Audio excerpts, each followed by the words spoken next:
269 எபிசோட்ல போயிடலாம். எபிசோட்ல யார கட்டுறாங்கன்னா ஹானா சென்சே தான் கட்டுறாங்க. பார்த்தா அவளை ஹாஸ்பிட்டல் அட்மிட் பண்ணி வச்சிருக்காங்க. ஹானா சென்சேன்னு சொல்லிட்டு கிளாஸ் பசங்க எல்லாம் ஓடி வராங்க. எல்லாருமே அவளை பார்க்க வராங்க. எல்லாருமே நல்லபடியா இருக்கீங்களா, அது வரைக்கும் சந்தோஷம் சொல்லிட்டு இருக்கா. அவ பார்த்தாலும் எங்களை பத்தி நினைச்சிட்டு இருப்பீங்களா, சென்சே நீங்க நல்லா இருக்கீங்களான்னு சொல்லிட்டு கேள்விக்கிட்டு இருக்காங்க. கவலைப்பட வச்சதுக்கு என்ன மன்னிச்சிருக்கன்னு சொல்லிட்டு இருக்கா. பார்த்தா ஆளுக்கு ஒவ்வொரு மாதிரி பூலாம் கொண்டு வராங்க. சீனோ சென்சே கிளாஸ் வந்து ஒரு மாதிரி போய்கிட்டு இருக்கு. நீங்க சீக்கிரம் வரணும், உங்களுக்கு தான் வெயிட் பண்ணிக்கிட்டு இருக்கோம்னு சொல்லிட்டு இருக்கா ஒசுக்கா. ஆளுக்கு ஒவ்வொரு கிஃப்ட் கொண்டு வராங்க. இது எல்லாமே உங்களுக்கு தான் சொல்லிட்டு பார்த்தா ஸ்வீட் என்னெல்லாமோ கொண்டு வராங்க. அவங்க உடம்பு பரவாயில்லையான்னு சொல்லி கேட்டுக்கிட்டு இருக்காங்க. இப்ப எனக்கு பரவாயில்ல, நான் நல்லா தான் இருக்கேன்னு சொல்லிட்டு இருக்காவா. ஆனா கவாக்கி தான் சோகமா இருக்கான். அந்த பில்டிங் கொலாப்ஸ் ஆன அப்புறம் நீங்க இருக்கீங்களா, அது வரைக்கும் சந்தோஷம், உங்களை மாதிரி தான் நாங்களும் இருக்கிறோம்னு சொல்லிட்டு பேசிக்கிட்டு இருக்காங்க. அவங்க இந்த கல்பரேட்டை பாத்தீங்கன்னா சொல்லிட்டு கவாக்கி கேட்டுக்கிட்டு இருக்கான். எனக்கு மெமரி எதுவுமே ஞாபகத்துக்குள்ளே இல்ல, எனக்கு என்ன நடந்துச்சுன்னு ஒன்னும் புரியவே இல்லைன்னு சொல்லிட்டு இருக்காவா. மன்னிச்சிருங்க, உங்களை கவலைப்பட வச்சதுக்குன்னு சொல்லிட்டு இருக்காவா. இதெல்லாம் உங்க தப்பே கிடையாது, எல்லாமே ஏன் தப்பு தான், என்னாலதான் நீங்க வெளியே வந்தீங்கன்னு சொல்லிட்டு இருக்காங்க. இப்ப நாங்க போயிட்டு வரோம்னு சொல்லிட்டு இருக்காங்க. அவங்க நீங்க நல்லா ரெஸ்ட் எடுங்கன்னு சொல்றாங்க. ஐன்னு சொல்லிட்டு அவங்க கிளம்பிட்டாங்க. என்னதான் நடந்து சொல்லிட்டு ஞாபகத்துக்கு கொண்டு வரணும், எனக்கு அதான் ஒரு முக்கியம் சொல்லிட்டு பாத்துக்கிட்டு இருக்காவா. எனக்கு ஏதாச்சும் ஞாபகம் தெரிஞ்சா அந்த கல்பரேட்டை கண்டுபிடிச்சலாம்னு சொல்லிட்டு அதுக்கப்புறம் பார்த்தா கவாக்கி வந்து ரிப்போர்ட் பண்ண வந்துட்டான். எல்லாரும் பிடிச்ச அவனை திட்டிட்டு இருக்காங்க. டே நீ என்னதான் நினைச்சுக்கிட்டு இருக்க, இப்படி ஒரு அசாசின் வந்தான்னு சொல்லிட்டு முதல்ல எங்கள்கிட்ட ஏன்டா நீ ரிப்போர்ட் பண்ணு சொல்லிட்டு கேட்டுட்டு இருக்கான். சிக்கமாரு ஆயிருச்சுன்னு சொல்லிட்டு இருக்கான். அவன் டே இதெல்லாம் ஒரு எக்ஸ்கியூஸா, கொஞ்சம் விஷயம் இருந்தா மொத்த ஊருமே அழிஞ்சிருக்குமே சொல்லிட்டு இருக்காங்க. அவங்க டே இது ஒரு இம்பார்ட்டன்டான மிஷன், இதுல நீ சொதப்பிட்ட, அதனால இந்த மிஷன் விட்டு உன்னை கேன்சல் பண்றோம், அதனால இந்த மிஷன் உனக்கு இனிமேல் கிடையாதுன்னு சொல்றாங்க. அவங்க எவ்வளவு பெரிய சர்க்கம்ஸ்டன்ஸா இருந்தாலும் நீ யோசிச்சு பாத்துக்கன்னு சொல்லிட்டு இருக்காங்க. அவங்க அவன் எல்லாத்துக்கும் ஓகேன்னு சொல்றான். அவன் எப்படி அந்த வில்லேஜுக்குள்ள இந்த அசாசின் வந்திருப்பான்னு சொல்லிட்டு நட்ட கட்டுக்கிட்டு இருக்கான். நம்ம வில்லேஜ் சுத்தி பேரி இருக்கதான் செய்யுது, ஆனா எப்படி வந்தாங்கன்னு தான் தெரியல, போலீஸ் ஃபோர்ஸ் வர அதை வேற செக் பண்ணிக்கிட்டு இருக்காங்கன்னு சொல்லிட்டு இருக்கா. சாய் இனிமேல் பிரின்சஸ் நம்ம வெளியே எங்கேயும் அனுப்பக்கூடாது, நம்ம பார்த்துதான் ஹேண்டில் பண்ணணும்னு சொல்லிட்டு இருக்கா. சிக்கமாரு லேண்ட் ஆஃப் பேம்போக்கு வந்து நாங்க இமிடியேட்டா வந்து அவளை அனுப்பி வைக்க போறோம்னு சொல்லிட்டு இருக்காங்க. அவங்க அவளை வீட்டுக்கு அனுப்புறீங்களான்னு சொல்லிட்டு கவக்கி கேட்டுக்கிட்டு இருக்கான். அந்த பிரின்சஸுக்கு அதுதான் பெஸ்ட்னா நாங்க அதையும் செய்ய தயாரா தான் இருக்குன்னு சொல்லிட்டு இருக்கா. சிக்கமாரு எது உனக்கு எதுவும் பிரச்சனைன்னு சொல்லிட்டு சாய் கேட்டுக்கிட்டு இருக்கான். அதெல்லாம் ஒண்ணு இல்லன்னு சொல்றான். அவன் நீ உன் வீட்டுல இரு, போலீஸ் உன்ட்ட கொஸ்டின் கேட்க வருவாங்கன்னு சொல்றான். அவன் சரின்னு சொல்லிட்டு கவக்கி கிளம்புறான். ஆங்கோ தான் கட்டுறாங்க. பசங்க எல்லாம் இப்ப எப்படி இருப்பாங்கன்னு சொல்லிட்டு கேட்டுக்கிட்டு இருக்க. ஆங்கோ அவங்க எல்லாம் ரொம்ப எமோஷனா பாதிக்கப்பட்டிருக்காங்கன்னு சொல்லிட்டு இப்ப கொஞ்சம் கொஞ்சமா தான் தேடிட்டு வராங்க, கொஞ்சம் சரியாயிருவாங்கன்னு சொல்லிட்டு தாய் தான் இவ்வளவு நாளா டார்கெட்டா இருப்பான்னு சொல்லிட்டு நம்ம நினைச்சு கூட பாக்கலன்னு சொல்லிட்டு இருக்கா. ஆங்கோ ஆனாதான் ரொம்ப வருத்தப்பட்டுக்கிட்டு இருக்கா. ஏன்னா அவளால தான் எல்லாமே நடந்துச்சுன்னு சொல்லிட்டு அவளை இனிமேல் வருத்தப்படக்கூடாது சொல்லணும்னு சொல்லிட்டு இருக்கா. ஆங்கோ இந்த பிரின்சஸோட ஸ்டடிஸ் வந்து இப்படி நிப்பான்னு நினைச்சு கூட பாக்குற. பிரின்சஸ் வாழ்க்கை ரொம்ப கஷ்டமா தான் இருக்கும் பொழுதுன்னு சொல்லிட்டு இருக்கா. ஆங்கோ அவளை அவ ஊருக்கே அனுப்ப போறாங்க. பிரின்சஸ் வீட்டை தான் காட்டுறாங்க. அப்ப ஏகப்பட்ட ஜொன்னினை வந்து வெளியே வாசலுக்கு வந்து பாதுகாப்பு வச்சிருக்காங்க. பிரின்சஸ் காயா வருத்தப்பட்டு நின்னுகிட்டு இருக்கா. பட்டரோ வரான், பட்டரோ சொல்லிட்டு இருக்கான். பிரின்சஸ் நீங்க இனிமேல் கிளம்ப வேண்டிய நேரம் வந்துருச்சு, நம்ம வீட்டுக்கு போறோம்னு சொல்லிட்டு இருக்கான். அவன் சரின்னு சொல்றா. ஆனா எல்லாரும் எப்படி இருப்பாங்கன்னு சொல்லிட்டு பழைய விஷயத்தை எல்லாத்தையும் ஒவ்வொன்னா யோசிச்சு பாத்துக்கிட்டு இருக்காவா. எனக்கு நல்ல நல்ல மெமரிஸ் எல்லாம் இப்படி போக போத கவாக்கி நீனும் இந்த மிஷன்ல ஒரு பார்ட்டா இருந்திருக்கேன்னு சொல்லிட்டு வருத்தப்பட்டுக்கிட்டு இருக்காவா. அதுக்கப்புறம் பார்த்தா அடுத்த சீனை கட்டுறாங்க. நைட் ஆயிருச்சு. கவாக்கி ஹீமாவரி ஈக்கியே தான் காட்டுறாங்க. பார்த்தா போலீஸ் ஸ்டேஷன்ல வந்து எல்லாத்தையும் விசாரிச்சிருந்திருக்காங்க. இதை பத்தி எது ஞாபகம் வச்சு எல்லாத்தையும் சொல்லுங்கன்னு சொல்லிருக்காங்க. அவங்க சரின்னு சொல்றாங்க. ஹெல்ப் பண்ண முடியல, எங்களை மன்னிச்சிரு அங்கிள் கொட்டாரோன்னு சொல்லிக்கிட்டு இருக்கேன். ஈக்கி ஒன்னும் கவலைப்படாதீங்க, அப்பா எல்லா இன்வெஸ்டிகேஷன் வேற எல்லாம் பண்ணிக்கிட்டு நீ எது கவலைப்படான்னு சொல்லிட்டு இருக்காங்க. கல்பரேட்டை பத்தி ஏதாச்சும் ஒண்ணு கண்டுபிடிச்சலாம்னு சொல்லிட்டு கேட்டுக்கிட்டு இருக்காங்க. கவாக்கி எந்த இன்ஃபர்மேஷனையும் உங்கள்கிட்ட இப்ப எல்லாம் சொல்ல முடியாது சொல்லிட்டு இருக்காங்க. அவங்க பார்த்தா இன்னொரு போலீஸ் வரான். மிஸ்டர் கொட்டரோ உங்களை ஹொக்காகே கூப்பிடுறாருன்னு சொல்லிட்டு சரி நீங்க போயிட்டு வாங்கன்னு சொல்லிட்டு கொட்டரோ அங்க இருந்து கிளம்புறான். அப்புறம் பார்த்தா அடுத்த நாள் ஆகுது. பார்த்தா கவாக்கி ஒரு மாதிரி சோகமா படுத்திருக்கான். பார்த்தா ஹீமாரி வாரா காய வந்து நீ இப்படி உட போறியா, அவ டேஞ்சர்ல இருக்கான்னு சொல்லிட்டு இருக்காவா. நம்ம அவளோட ஃப்ரெண்ட்ஸ், நம்ம போய் ஹெல்ப் பண்ண வேண்டாமா, இது உன்னோட மிஷன் கிடையாதுன்னு தெரியும், ஆனா நீ ஃப்ரெண்ட்ஸா ஹெல்ப் பண்ண போறதுலன்னு சொல்லிட்டு கேட்டுக்கிட்டு இருக்கா. ஹிமாவரி ஹெல்ப் பண்றேன்னு சொல்லிட்டு இருக்காவா. நீல ஒண்ணு ஹெல்ப் பண்ண வேண்டாம், இனிமேல் இதுல இன்வால்வ் ஆகான்னு சொல்லிட்டு இருக்காவ. அன்னைக்கு ஹெல்ப் பண்ண மாதிரி இன்னைக்கு ஹெல்ப் பண்றேன்னு சொல்லிட்டு இருக்காவா. நீ என்ன செய்தா செஞ்சுட்டு போன்னு சொல்லிட்டு அங்க இருந்து கவாக்கி கிளம்புறான். கவாக்கி ஹிமாரி தனியா உட்காந்துருக்காங்க ஒரு பார்க்ல. உன்ன கவாக்கி கேட்டுக்கிட்டு இருக்கான். அவன் கண்டிப்பா நம்மளுக்கு ஹெல்ப் பண்ணணும்னு சொல்லிட்டு உங்களை வேற ஆல்ரெடி மிஷன் விட்டு வெளியே தள்ளிட்டாங்க, அதனால உங்களுக்கு எந்த இன்ஃபர்மேஷனுமே இல்ல, அதனால இவன் நம்ம கூட வச்சுக்கிட்டோம்னா நம்மளுக்கு ஏகப்பட்ட உதவியா இருக்குன்னு சொல்லிட்டு இருக்கா. ஹிமாவரி ஆயுதான் டார்கெட் சொல்லிட்டு எதுவுமே சொல்லிடாதான் சொல்லிட்டு இருக்கான். அவன் என்ன சொல்லிருக்கோம்னா டெரரிஸ்ட் வந்து அகாடமி அட்டாக் பண்ணிருக்கான், அவனத்தான் நம்ம தேடன்னு சொல்லிருக்கேன், வேற ஒன்னும் சொல்லலன்னு சொல்லிட்டு இருக்காவா. ஈக்கியத்தான் ஹெல்ப்புக்கு கூப்பிட்டுருக்காங்க. பார்த்தா ஏதோ ஒரு பேப்பர் எடுத்துட்டு வரான். இது என்னதுடான்னு சொல்லிட்டு கேட்டுக்கிட்டு இருக்கான். அன்னைக்கு நடந்துச்சுல அதை நான் மேப்பா வரைஞ்சு வச்சிருக்கேன்னு சொல்லிட்டு இருக்கான். என்ன நடந்துன்னு தெரியல, அதைத்தான் உங்களை கண்டுபிடிக்கணும்னு சொல்லிட்டு இருக்கான். ஈக்கி நம்ம ஸ்கூல் ஃபெஸ்டிவலே உடச்சிட்டானுங்க, எனக்கு அதான் ரொம்ப வருத்தமா இருக்குன்னு சொல்லிட்டு சரி நம்ம இங்க இருந்து ஆரம்பம்னு சொல்லிட்டு இருக்கான். எங்கெல்லாம் பேப்பர் பாம் வச்சிருக்கான்னு சொல்லிட்டு எல்லா இடத்தையும் காமிச்சுக்கிட்டு இருக்கான். டைமிங் பேப்பர் பாம் வச்சிருந்தானுங்க, அது மட்டும் வெடிச்சிருந்தா மொத்த இடமே வெடிச்சிருக்குன்னு சொல்லிட்டு இருக்கான். பக்கத்துல எல்லாமே நடந்திருக்குன்னு சொல்லிட்டு இருக்கான். ஆடிட்டோரியத்துல தான் யாரோ ஒரு ஆள் வந்திருக்காங்கன்னு சொல்லிட்டு கேட்டுக்கிட்டு இருக்கான். எல்லாருமே வந்து ஸ்கூல் ஃபெஸ்டிவலுக்கு தானே வந்திருக்காங்க, என்னடா இப்படி நடந்துன்னு சொல்லிட்டு ஹீமாரி முழிச்சுக்கிட்டு இருக்கா. கவக்கி கேக்குறான். மிஸ்டர் கொட்டரோட்ட கேட்டா ஏதாச்சும் இன்ஃபர்மேஷன் கிடைக்குமான்னு சொல்லிட்டு கேட்டுக்கிட்டு இருக்கான். அதெல்லாம் கிடைக்காது, அவர் சொல்ல போறதுல இல்லன்னு சொல்லிட்டு இருக்கான். உங்களுக்கு ஏதாச்சும் போட்டோ இருந்தா கூட எதனாச்சும் செய்யலாம்னு சொல்லிட்டு இருக்கா. ஒரு பக்கம் ஹீமாரி போட்டோன்னு சொல்லி ஷாக் ஆகுறான். சோசோ கண்டிப்பா நிறைய போட்டோ எடுத்திருப்பான், அதுல கண்டிப்பா கல்பரேட் இருப்பான், நம்ம அவள்கிட்ட போய் கேட்பான்னு சொல்லிட்டு இருக்கான். ஈக்கி சரின்னு சொல்லிட்டு சோசோட்ட போய் கேட்க போறாங்க. அதுக்கப்புறம் பார்த்தா காயதான் காமிச்சுக்கிட்டு இருக்காங்க. பார்த்தா ஒரு மாதிரி சோகமா உட்காந்துருக்கா. என்ன உங்க ஃப்ரெண்ட்ஸ பார்க்க முடியும்னு சொல்லிட்டு வருத்தப்படுங்கன்னு சொல்லிட்டு பேட்டரா வர கட்டுக்கிட்டு இருக்கான். வருத்தமா தான் இருக்கு, ஆனா எனக்குன்னு இருக்க ஃப்ரெண்டு ஒரே ஒரு ஆளு கவாக்கி மட்டும்தான், அவனும் மிஷனுக்காண்டி இருந்திருக்கான்னு சொல்லிட்டு வருத்தப்பட்டுக்கிட்டு இருக்காவா. மிஷனுக்கு இல்லன்னா அவன் எனக்கு ஃப்ரெண்டாவே ஆயிருக்க மாட்டான்னு சொல்லிட்டு வருத்தப்பட்டுக்கிட்டு இருக்கா. அவன் ஒரு ஷினோபி, அவனுக்கு ஒரு மிஷனும் ஃப்ரெண்ட்ஸ் எல்லாம் ஒரு மாதிரி தான் இருக்குன்னு சொல்றான் பேட்டரோ. மிஸ்டர் கவாக்கியை வந்து அந்த மிஷன்ல இருந்து வர வெளியே தள்ளிட்டாங்க, ஏன்னா அசாசினை பத்தி அவன் சொல்லாம விட்டதுனால சொல்லிக்கிட்டு இருக்கான். அவன் இதுக்கு நான் அவன்கிட்ட கேட்கல, ஆனா அவன் எதுக்கு செஞ்சிருக்கான்னா அவன் மட்டும் இந்த விஷயத்தை மட்டும் ரிப்போர்ட் பண்ணிருந்தா ஸ்கூல் ஃபெஸ்டிவல் வந்து கேன்சல் பண்ணிருப்பாங்க, அதனாலதான் சொல்லிருக்க மாட்டான்னு சொல்லிட்டு. அவன் எனக்காண்டிதான் இதெல்லாம் பண்ணானான்னு சொல்லிட்டு காய் கேட்டுக்கிட்டு இருக்கா. அவகிட்ட வந்து இது உண்மையை கேட்கணும்னு சொல்லிக்கிட்டு இருக்கா. அவ நான் பிரிஞ்சு போக கூடாது, கண்டிப்பா அவன்கிட்ட பேசணும்னு சொல்லிட்டு, லேடி நீங்க கேட்கறதுல எனக்கு ஓகே தான், ஆனா இந்த சமயத்துல எதுவுமே செய்ய முடியாதுன்னு சொல்றான். பார்த்தா அவன் கொடுத்த புக் எடுத்து படிச்சுக்கிட்டே இருக்காவா.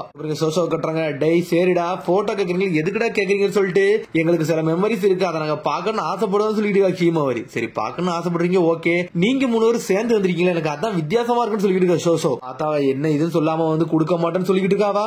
சொல்லுங்கன்னு சொல்லிட்டு கத்திக்கிட்டு இருக்கா. உடனே ஈகே சடனா உள்ள வரான். ஓப்பனா சொல்ல போனா அந்த ஸ்கூல் ஃபெஸ்டிவல் எனக்கு ஒரு பொண்ணை பிடிச்சிருந்துச்சு, அந்த பொண்ணு யாருன்னு தெரியல, ஆனா அந்த போட்டோ வச்சுதான் கண்டுபிடிக்கணும், அது கண்டிப்பா போட்டோ கேட்கறேன்னு சொல்றான். அவன் என்னது அங்க ஒரு பொண்ணை லவ் பண்றேன்னு சொல்லிட்டு ஷாக் ஆகுறா. பார்த்தாங்க கவாக்கி ஹீமாரி மிரண்டாங்க, சூப்பர் ஐடியா போட்டான்னு சொல்லிட்டு. அதான் லவ் பண்றேன்னு நினைச்சேன், ஆனா இப்படி நடக்கும் நினைச்சு கூட பார்க்கல. சேட இந்த எடுத்து கூட போட்டோன்னு சொல்லிட்டு கையில கொடுக்குறா. பார்த்தா ஈக்கி வெளியே வந்து அழுதுகிட்டு இருக்கான், நான் என்ன பண்ண ஏன் பண்ணேன்னு சொல்லிட்டு அப்படி வருத்தப்பட்டுக்கிட்டு இருக்கான். சோசோட்ட சொல்லிட்டேன், இப்போ பேப்பர்ல போட்டு ஊர் முழுக்க சொல்லிடுவாளான்னு சொல்லிட்டு ஈக்கி வருத்தப்பட்டுக்கிட்டு இருக்கான். இதுல இருந்து மட்டும் லீடு கிடைக்கல, எனக்கு கோவம் வந்துடும் சொல்லிட்டு சடனா அந்த போட்டோ கொடுக்கான். பார்த்தா அந்த போட்டோ வச்சு எல்லா இடத்தையும் செக் பண்றாங்க, ஏதாச்சும் நடக்கான்னு சொல்லிட்டு. பார்த்தா ஹீமாரி ஒரு போட்டோவை பார்த்துட்டு அப்படி ஷாக் ஆகுறா. இங்க பாருங்க பேட்டர் அன்னைக்கு ஸ்கூல் ஃபெஸ்டிவலுக்கு வரணும் தானே நினைச்சோம், ஆனா அவர் வந்திருக்காருன்னு சொல்லிட்டு இருக்காவா. ஆமா அவர் ஏதோ பிசினஸ்க்கு போயிருக்காருன்னு சொல்லிட்டு இருக்கான் கவாக்கி. இதை பாருங்கன்னு சொல்றான். பார்த்தா ஒரு போட்டோல ஒளிஞ்சு நிக்கிற மாதிரி இருக்கு, இது இதுக்கு பொய் சொல்றாருன்னு சொல்லிட்டு பாத்துக்கிட்டு இருக்கா ஹீமாவரி. அவன் உண்மையானவன் தானே, ஒருவேளை அவன் கொலகாரனா இருப்பான்னு சொல்லிட்டு ஷாக் ஆகுறான் கவாக்கி. யாரா இருக்குன்னு சொல்லிட்டு ஒரு பக்கம் ஈகே தனியா இருந்து தேடிக்கிட்டு இருக்கான். இவங்களா இருக்கும்னு சொல்லிட்டு தடனா திரும்பி பாத்துக்கிட்டு இருக்கான். பார்த்தா அவங்க 2 ஆளே காணா. பார்த்தா அவங்க இவன்ட்ட சொல்லாம போயிட்டாங்க. இங்க கவாக்கி ஹீமாரி அனலகத்துல போய்கிட்டு இருக்காங்க. என்னதாண்டா நடக்கு ஒண்ணுமே புரியலன்னு சொல்லிட்டு வேற பெட்டரா கூட தான் இருக்கா, வேற ஏதாச்சும் ஆயிரும் சொல்லிட்டு அனலகத்துல போய்கிட்டு இருக்கான். அவன் பார்த்தா ஏதோ ஒரு லெட்டர் எழுதிக்கிட்டு இருக்க காய் வீட்டுல உட்காந்து. அவங்கள பாக்க முடியாதுனாலும் பிரச்சனை இல்ல, அவங்களுக்கு என்ன லெட்டர் எழுதி தீர்வு சொல்லிட்டு ஒவ்வொரு லெட்டரா எழுதிக்கிட்டு இருக்கா. சடனா பார்த்தா லைட் எல்லாம் அமர்ந்துருச்சு, கரண்ட் போயிருச்சு. ஒரு அசசன் யாரும் வராங்களான்னு சொல்லிட்டு ஷாக்ல இருக்கா. அவ சடனா பார்த்தா நிலாவோட வெளிச்சம் மட்டும் உள்ள வருது. பார்த்தா யாரும் நடக்கிற சத்தம் மட்டும் கேக்குது. பார்த்தா யாரோ ஒரு ஆளு கதவை திறந்துட்டு உள்ள வராங்க. ஒரு பக்கம் கவாக்கி ஹிமாரி வந்துட்டாங்க. பார்த்தா உள்ள லைட் அமருது. பார்த்தா பாஞ்சு உள்ள போறாங்க, வா ஹிமாரின்னு சொல்லிட்டு. பார்த்தா உள்ள போய் பார்த்தா எல்லா ஜொன்னின்னு செதறி கிடக்கானுங்க, எல்லாருமே அடிபட்டு கிடக்கானுங்க. மிஸ் காய்க்கு என்ன இருக்குன்னு சொல்லிட்டு வீட்டை நோக்கி போய்கிட்டு இருக்கானுங்க. பார்த்தா பேட்டர மேலதான் நின்றுட்டு இருக்கான், கையில குணாய் வேற வச்சிருக்கான். இவன் காய கொல்ல போறான்னு சொல்லிட்டு ஆனல் வேகத்துல கவாக்கி போய்கிட்டு இருக்கான். சடனா பார்த்தா நம்மள உடச்சிட்டு உள்ள போறான். பார்த்தா கவாக்கின்னு சொல்லிட்டு ஒரு பக்கம் கத்திக்கிட்டு இருக்க காய். என்னன்னு பார்த்தா பேட்டரவே யாரும் அடிச்சு வச்சிருக்காங்க. பேட்டர் வந்து காய ப்ரொடெக்ட் பண்ணிட்டு தான் இருக்கான். என்னாச்சுன்னு சொல்லிட்டு கவாக்கி பாத்துக்கிட்டு இருக்கான். பார்த்தா ஒரு அசாசின் வந்தாமல, அந்த அசாசின் தான் வந்து நின்றுட்டு இருக்கான். ஹீமாவரி நீ காய போய் பாரு, இதை நான் பார்த்து சொல்லிட்டு இருக்கான். பார்த்தா மாஸ்க் போட்டு வந்து நின்றுட்டு இருக்கான். நம்மள பாஞ்சு அடிக்க ஆரம்பிச்சிட்டான். பார்த்தா ஒரு ஸ்மோக் பாம்பு போட்டு அதாவது தப்பிச்சு போறான். மாஸ்க் போட்டவன் கவாக்கி விட மாட்டேன், துரத்திக்கிட்டே போறான். அட்டாக்கா போட்டு விடுதான். அவன் உனா எல்லாத்தையும் அடிக்கிறான். பார்த்தா சடனா அது க்ளோனு உடச்சு விட்டு அந்த ஆளு போய்கிட்டே இருக்கு. பார்த்தா பின்னாட்டு ஏதோ ஒரு ஜுட்ஸுவை போட்டு கவாக்கி அடிக்கிறான். இருந்தாலும் நம்ம கவாக்கி தப்பிச்சு போய்கிட்டே இருக்கான். கூட கவாக்கி மேல பட மாட்டுக்கு நம்மளால தப்பிச்சு போய்கிட்டே இருக்கான். கவாக்கி மேல இருந்து வந்து மாஸ்கே 2 துண்டா வெட்டி வீசிக்கிட்டு இருக்கான். அடிச்சு ஓட்டைக்கான் துண்டு ஆக்கிக்கிட்டு இருக்கான். வந்தவன அடிச்சு அடில மயங்கவே செஞ்சுட்டான். டேய் உன் மூஞ்சுக்கு முன்னாடி யாரு இருக்கா, ஒழுங்கு முறையை காட்டிருன்னு சொல்லிக்கிட்டு இருக்காங்க. சடனா துணியெல்லாம் கலட்டுறான். பார்த்தா உடம்பு சுத்தி பேப்பர் பாமா இருக்கு. பார்த்தா பேப்பர் பாமா இருந்தவன வெடிச்சு செதறதான். அவனே எக்ஸ்ப்ளோர் பண்ணிக்கிட்டான். என்னடா இப்படி ஆயிருச்சு சொல்லி கவாக்கி செதறிட்டான். அதுக்கப்புறம் பார்த்தா போலீஸ் எல்லாருமே வந்துட்டாங்க. திரும்பி இன்வெஸ்டிகேஷன் ஸ்டார்ட் பண்ணிட்டாங்க. அவங்க இறந்து யாருன்னு சொல்லிட்டு செக் பண்ணிக்கிட்டு இருக்காங்க. இதோட பாடியை வச்சு நம்ம பரிசோதனை பண்ணி கண்டுபிடிக்க முடியும் சொல்லிட்டு பேசிக்கிட்டு இருக்காங்க. கவாக்கி வந்து நின்னுகிட்டு இருக்கான். அவனே வெடிச்சு செதறான் நினைச்சு கூட பாக்கலன்னு சொல்லிட்டு இருக்கான். கவாக்கி ப்ரூஃப் கிடைக்க கூடாதுன்னு சொல்லிட்டு இப்படி செஞ்சிருக்கான்னு சொல்லிட்டு இருக்கான். கோட்டாரோ ஆமா உனக்கு மிஷன் விட்டு வெளியே அனுப்பியாச்சுல, நீ எதுக்கு இங்க வந்தேன்னு சொல்லி கேட்டுக்கிட்டு இருக்காரு. அவரு ஃப்ரெண்டை நான் பார்க்க வரக்கூடாதா, நான் ஃப்ரெண்டை தான் பார்க்க வந்தேன்னு சொல்றான். அவன் நீ என்ன சொல்ல வரன்னு புரிஞ்சுட்டு நான் கொக்காக்கி ஆபீஸ்ல இதை பத்தி நான் ரிப்போர்ட் பண்ணி சொல்லிட்டு இருக்கான். அவன் என்ன பண்ணுமோ பண்ணிக்கோன்னு சொல்லிட்டு இருக்கான். கவாக்கி கவாக்கி வெளில போறான். பார்த்தா பேட்டரை கையில கெட்டு போட்டு விட்டுக்கிட்டு இருக்கா. பேட்டரை மட்டும் என்ன ப்ரொடெக்ட் பண்ண வரலன்னா நான் இன்னதுக்கு செத்துறே செஞ்சிடும் சொல்லிட்டு இருக்கா. காய் பதிலா நீங்க ஒண்ணு கவலைப்படாம சொல்லிட்டு இருக்கான். பேட்டரோ ஸ்கூல் ஃபெஸ்டிவலுக்கு நீங்க எதுக்கு வந்தீங்கன்னு சொல்லி கவாக்கி கேட்டுக்கிட்டு இருக்கான். காய்க்கு ஏகப்பட்ட எதிரி வந்தாலும் கேள்விப்பட்டேன், அதனால தனியா செக் பண்ண வந்தேன், அதனால தான் வந்து நின்னு சொல்றான். அவன் ஒரு ஆளை பார்த்து சந்தேகமா இருந்துச்சு, அந்த ஆளை தேடி தான் பின்னாடியே ஃபாலோ பண்ணி வந்தேன்னு சொல்லிட்டு இருக்கான். அவன் ஆனா சடனா அகாடமியில வச்சா எங்க போனானே தெரியலன்னு சொல்லிட்டு இருக்கான். பார்த்தா அந்த வெளியூர்ல உள்ள போலீஸ் ஆபீசர் தான் வந்திருக்கான். சமயத்துல தான் என்னோட போட்டோவே கிடைச்சிருக்குன்னு சொல்லிட்டு இருக்கான். அவன் யார நீங்க தொலைச்சிங்கன்னு சொல்லி கேட்டுக்கிட்டு இருக்கான். கவாக்கி ஆஸ்கர் ஷினோபி தான் வந்த மாதிரி இருந்துச்சுன்னு சொல்லிட்டு இருக்கான். என்னை மன்னிச்சிருக்க, இந்த விஷயத்தை மட்டும் உங்களை சொன்னோம்னா இன்னும் கொஞ்சம் நீங்க கவலைப்பட ஆரம்பிச்சிருக்கீங்க, அதான் நான் சொல்லலன்னு சொல்லிட்டு இருக்கான். அவன் என்னை ப்ரொடெக்ட் பண்றதுக்காண்டி உங்களுக்கு அடிபட்டுருச்சு, எனக்கு அதான் வருத்தமா இருக்குன்னு சொல்லிட்டு இருக்கா. காய் உங்க அப்பா செஞ்சதுக்கு இதெல்லாம் ஒரு சாதாரண விஷயம் சொல்றான். அவன் ரொம்ப நாளைக்கு முன்னாடி சொல்லிட்டு இருக்காவா, அந்த நன்றி விஷயத்துக்காண்டி நான் எப்பவுமே இருப்பேன், இந்த காயம்னா எனக்கு ஒரு பெரிய விஷயமே கிடையாது சொல்லிட்டு இருக்கான். பேட்டரோ கவாக்கி நான் உனக்கு தான் நன்றி சொல்லணும், காயை காப்பாத்த வந்ததுக்கு சொல்லிட்டு இருக்கான். நல்லவள் நாங்க கரெக்டான டைமுக்கு வந்தோம்னு சொல்றான். கவாக்கி உன்னை காய் பேச ஆரம்பிச்சிட்டா. சரி கவாக்கி கவாக்கி ஒரு விஷயம் கேட்கணும். அசாசின் ஆல்ரெடி வந்தது உனக்கு தெரியும், எதுக்கு நீ ரிப்போர்ட் பண்ணலாம்னு சொல்லிட்டு கேட்டுக்கிட்டு இருக்காவா? உனக்கு தேவையில்லாத விஷயம் சொல்லிட்டு இருக்காங்க. நீங்க இப்படி சொல்லாம போட்டனால உங்களுக்கு பிரச்சனை ஆயிருச்சு, அதனாலதான் நான் கேட்டேன்னு சொல்லிட்டு இருக்கேன் காய். அந்த விஷயத்தை மட்டும் ரிப்போர்ட் பண்ணியிருந்தோம்னா மிஸ் காயால ஸ்கூல் ஃபெஸ்டிவல அட்டன் பண்ண முடியாது, அதனால அப்படி பண்ணிருக்காருன்னு சொல்லிட்டு மிஸ் காய் கண்டி நெஞ்சு உன் வாழ்க்கை இப்படி ஆயிருச்சுன்னு சொல்லிட்டு பாத்துக்கிட்டு இருக்காங்க. ஹிமார் சொல்லிட்டு இருக்கா கவாக்கி என்னைக்குமே ஃப்ரெண்ட்ஸை விட்டு கைவிட மாட்டான்னு சொல்லிட்டு இருக்காவா? நான் அந்த மாதிரிலாம் சொல்லவே இல்லைன்னு சொல்லிட்டு இருக்கேன் கவாக்கி. ரொம்ப நன்றின்னு சொல்லிட்டு இருக்காங்க.